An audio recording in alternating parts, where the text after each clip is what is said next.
आज हम लोग ऐसी एक और वीरांगना की कहानी बताने जा रहे हैं, जिनका नाम है माई भागो या माता भाग कौर, जो गुरु गोविंद सिंह जी की अंगरक्षक भी थी। माई भागो या माता भाग कौर सिख इतिहास में अमर है। माई भागो पेरो शाह की वंशज थी और वह भाई मल्लो शाह नामक जमींदार की इकलौती बेटी थी। उनका जन्म झाबल कला अब अमृतसर में हुआ था।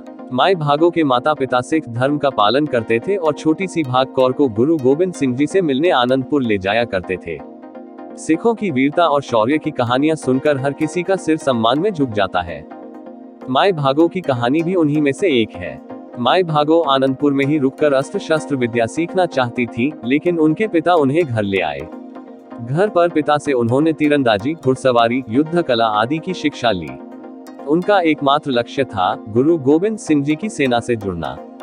कहते हैं कि माई भागो हमेशा अपने साथ भाला रखती थी और अपने पिंड में ही अभ्यास करती रहती थी। उनका विवाह पट्टी के निधान सिंह से कराया गया। 40 सिखों को गुरु की शरण में वापस ले आई माता भाग कौर। साल 1704-05 के आसपास हिमाचल के कुछ पहाड़ी पर राजाओं की मदद से मुगलों ने आनंदपुर पर हमला कर दिया था।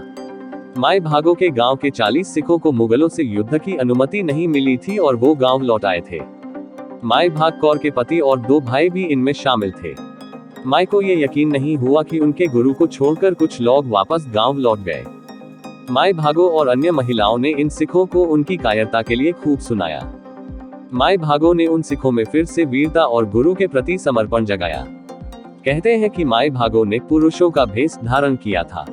बाद में आनंदपुर में हालात बिगड़ते ही जा रहे थे।